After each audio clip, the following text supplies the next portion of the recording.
Hello, everyone. This is Tom Fox. I'd like to welcome you to episode 178 of the FCPA Compliance and Ethics Report.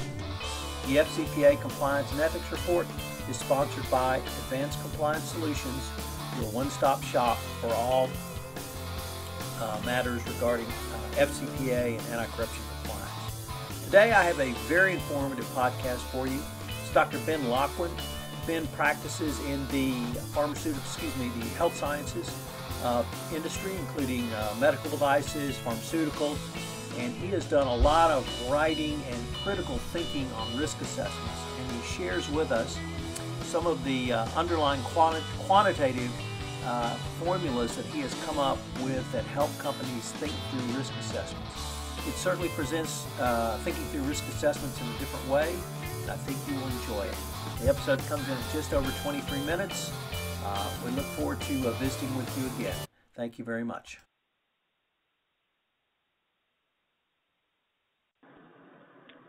Hello, everyone. This is Tom Fox. I'd like to welcome you to this episode of the FCPA Compliance and Ethics Report.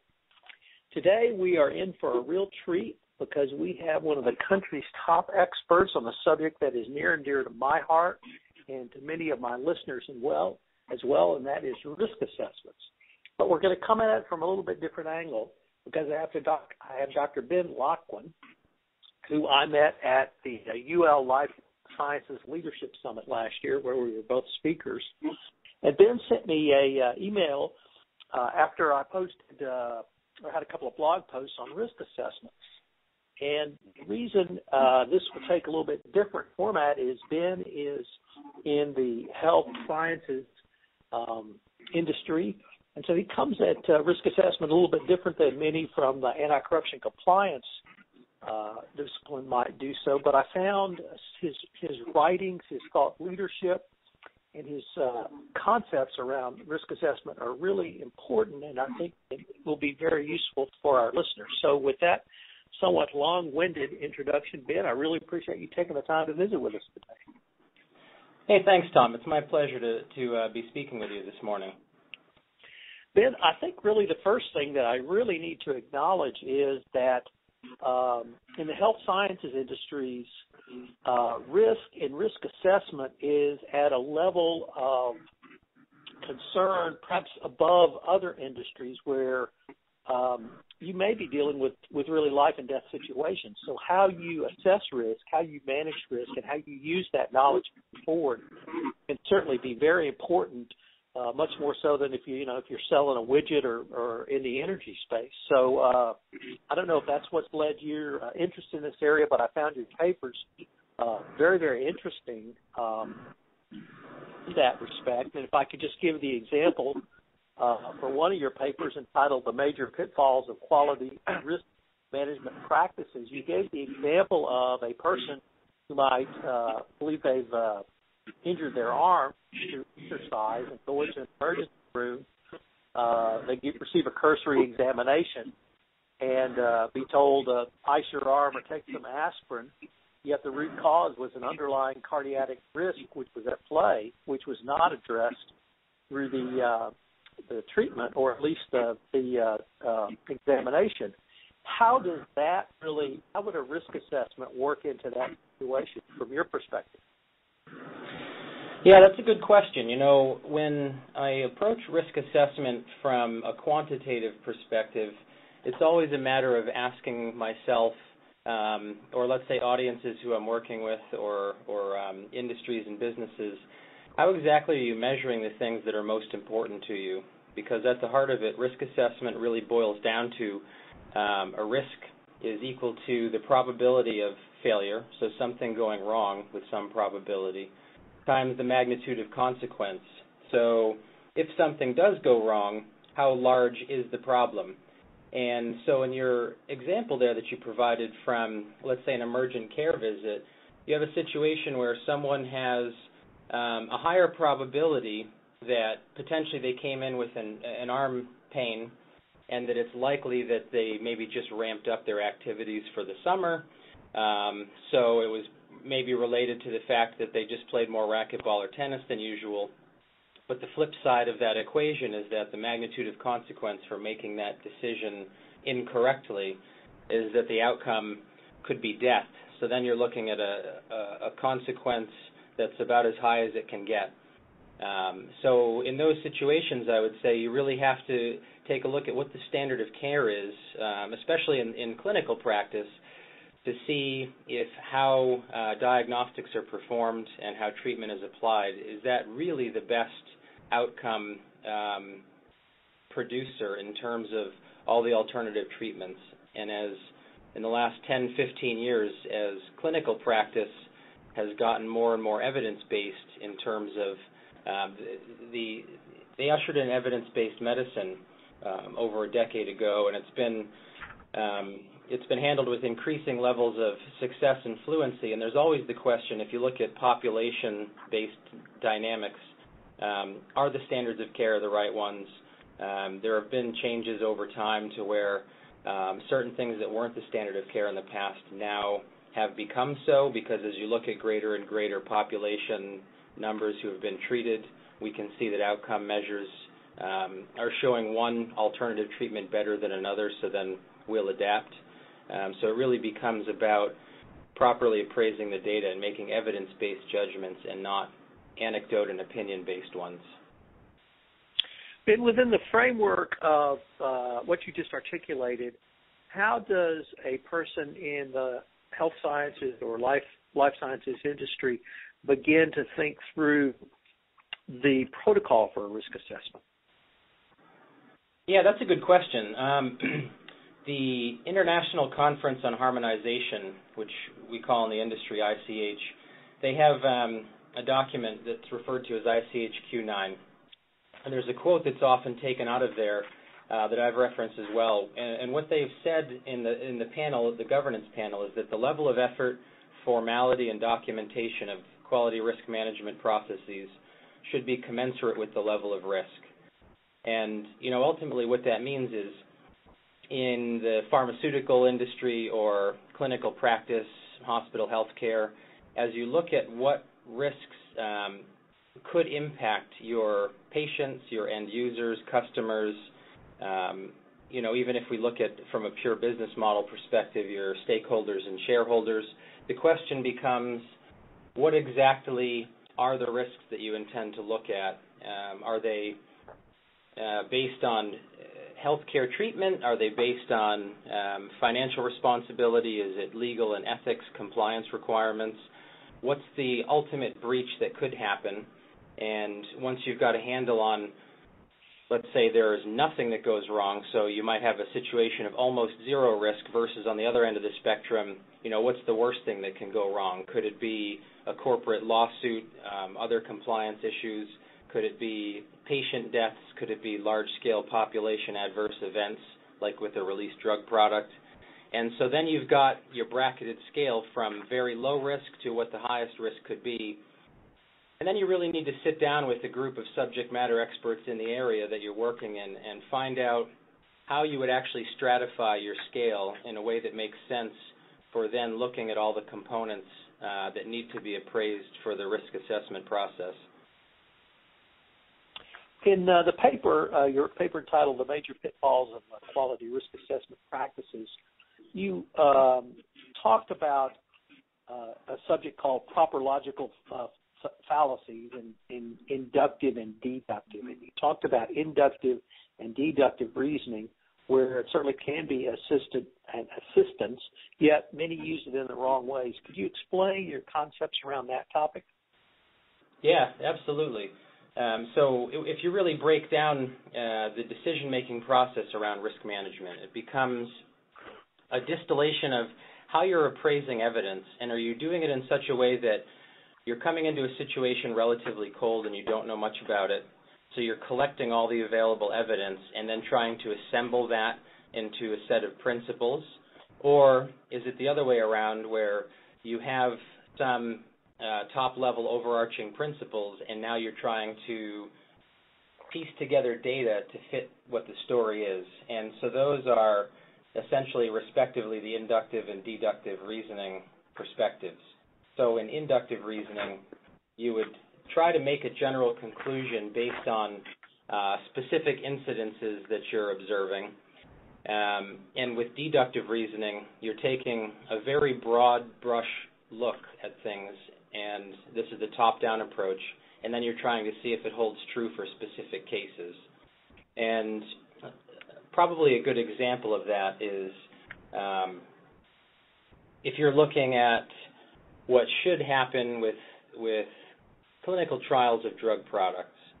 If you're using a purely inductive approach, what you're doing is you're collecting individual patient data reports, side effect information, adverse event information, you're collating it, and then you're trying to work those data backwards to try to figure out what the mechanisms of action are that are causing those events.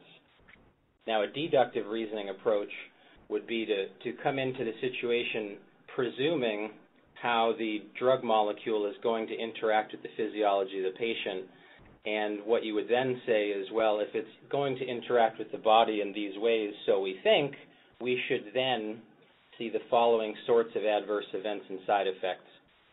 Now, deductive reasoning can unfairly have you skewing information that you're looking at, because if you think about it, you're already coming in with a hypothesis of what should happen in a given situation, and then you're trying to look at data to see if it supports that hypothesis. So our subjective biases that we all have could tend to put us in a situation where we're collecting only those pieces of information that support that initial hypothesis, and through a process known as cognitive dissonance, we would tend to then underweight information that doesn't support that hypothesis. So in either approach, there are pluses and minuses, but really taking a balanced approach to how you're collecting information really gives you the best chance of success. There's a concept also known as bow tie risk management, and maybe some of the listeners have used it before or are familiar with it. But bow tie risk management does take certain parts of the framework out of the deductive reasoning world, where what you're trying to do is a pre-mortem assessment, and you're trying to assume what things could go wrong, and then you're trying to bolster your, let's say, your business or your anything around the situation that you're trying to insulate from risk. You're going to bolster that based on your pre-mortem analysis of what may go wrong. And in that case, what you're really doing is you're creating these layers of defense against risk, which in James Reason's book, Preventing Accidents Through Accident Causal Insulative Methods, really is all about, the Swiss cheese model. If you have holes in your processes, you either have to make those holes smaller, make them disappear, or add more layers of risk insulation. And so if you can try to assume what may go wrong, and then understand that not all of those things will occur with equal probability, you can really set yourself up for success in bolstering those things that are likely to happen and not putting as much resource and effort on those things which are highly unlikely to happen, or if they do happen, remember the second part of that equation is if their consequence is very low, objectively speaking, maybe if they do happen, you're not so worried about it. It's a great visual for folks to take away. I'd like to turn to something you just touched on, because it was in another paper, I thought explained or at least discussed much more broadly and much more helpful to the reader. And that paper is entitled Quality Risk Assessment and Management Strategies for Biopharmaceutical Companies. And in that, you had a section entitled The Right Tool for the Right Job, and you said, generally speaking, there is no single best tool for risk assessment. Then you went on to list several tools. And I think that's a really important concept that most, certainly in my compliance world, anti-corruption compliance, practitioners don't think through that there are multiple tools. So I was wondering if you might be able to walk us through some of the tools that you've seen and that you articulated in that paper. Yeah, I'd be happy to. I think a few of the most frequently used tools that I definitely coach folks on most often, and that's basically because they've tended to be more successful over time. There's almost a natural selection process. You may try the newest tool or some new technique, but over time, through use, if it becomes less and less valuable, it tends to evolve out of the equation. Ones that work in almost any situation are generally the very basic ones, And they work because the tool itself isn't really solving the problem, but what it does do is it allows your audience, your participants who are working on the risk assessment, to structure their thinking in such a way that you're less likely to miss, let's say, failure modes that could happen. So I would say principally the fishbone diagram, also known as the Ishikawa diagram, is one of the most used. There are even some stories about Aston Martin back in the old days where if there was a problem on the production line that it was required to do a fishbone diagram of what may have happened so that they could triage the manufacturing processes. And that was every time something would go wrong, no matter how minor the defect. So the fishbone diagram, for those listeners who haven't seen it before, basically looks like, if you suspend your disbelief and you have a little imagination, it looks like the skeleton of a fish.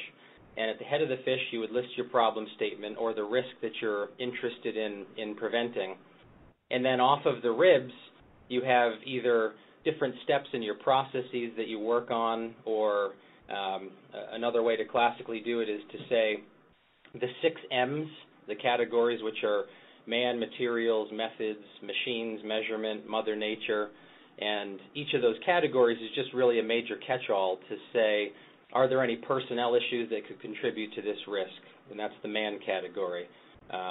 For materials, is there anything that's material to our process that could be contributing to risks or failures?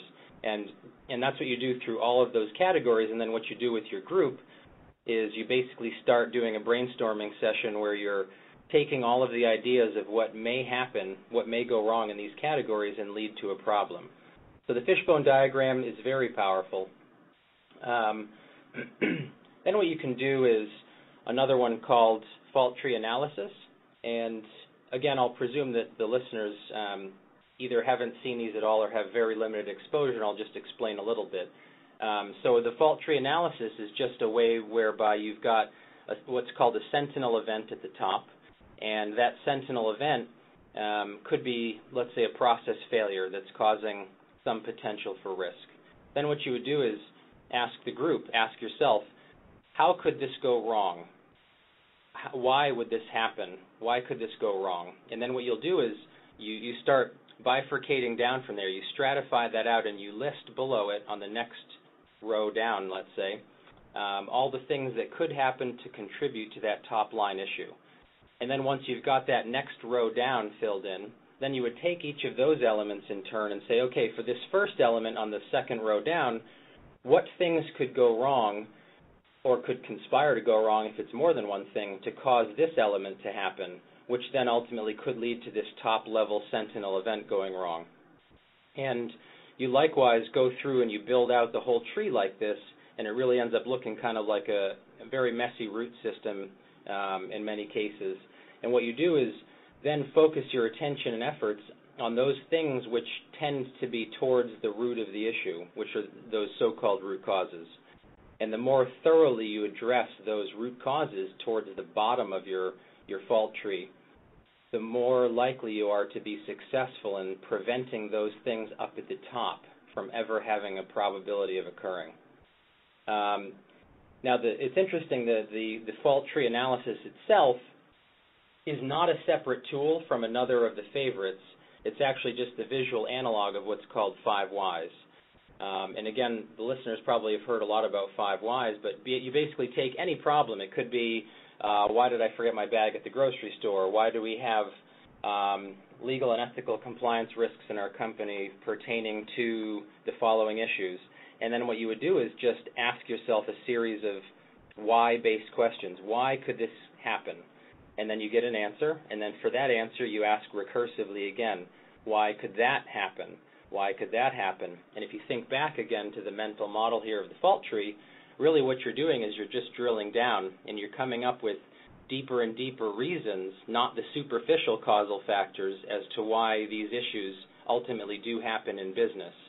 And then what you really want to do is make sure that these root causes can be prevented, so that it becomes less about monitoring people and course-correcting people, but instead you have forms, you have documentation, you have compliant processes which disallow or largely prevent any compliance risks, legal issues, let's say health or survival risks from happening. So it becomes the belt and suspenders approach, where if you reduce the probability that things can go wrong, then very likely most things don't go wrong.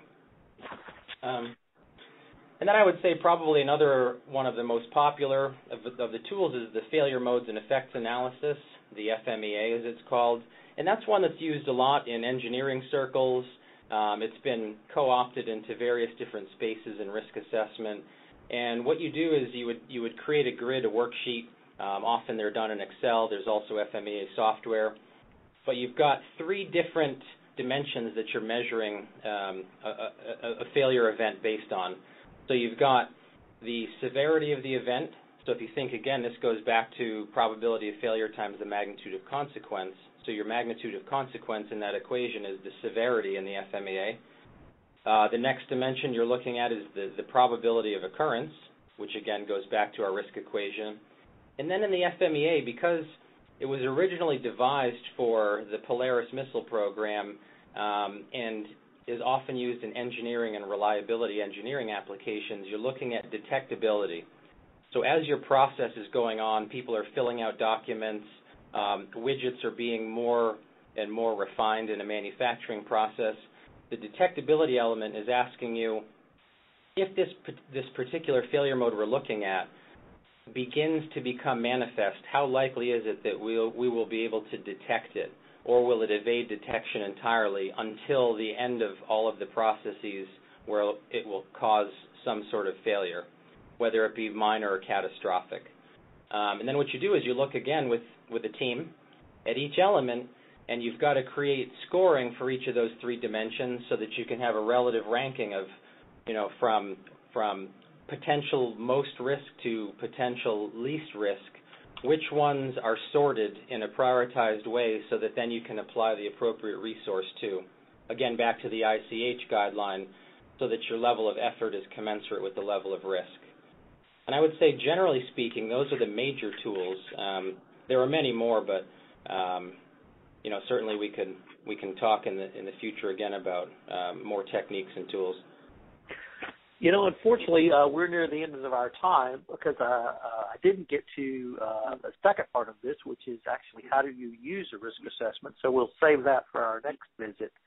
But I wanted to end because with a quote you have from Heisenberg, which I thought was just a fabulous quote, but certainly applicable to this.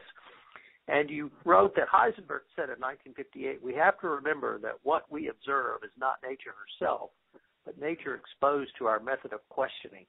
And you have really given us lots of different ways to think through our method of questioning. And perhaps we can, in a future podcast, take a look at how we might use some of the answers to those methods of questioning that you have articulated here for us.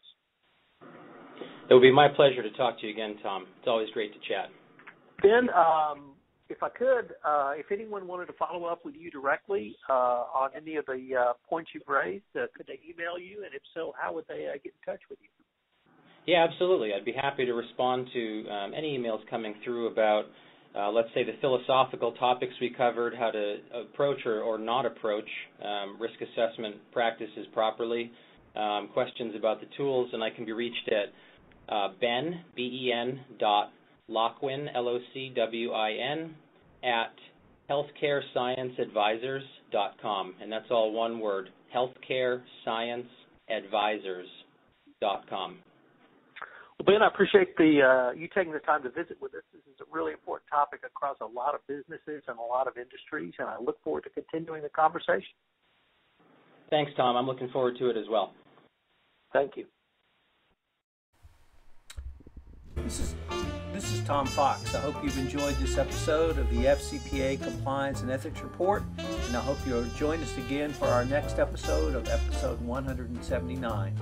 As a call to action, I would ask you to go to iTunes and rate this podcast, and if you have any questions, please send them to me via email at the email address noted so that we can have a next mailbag episode. Thank you very much for listening.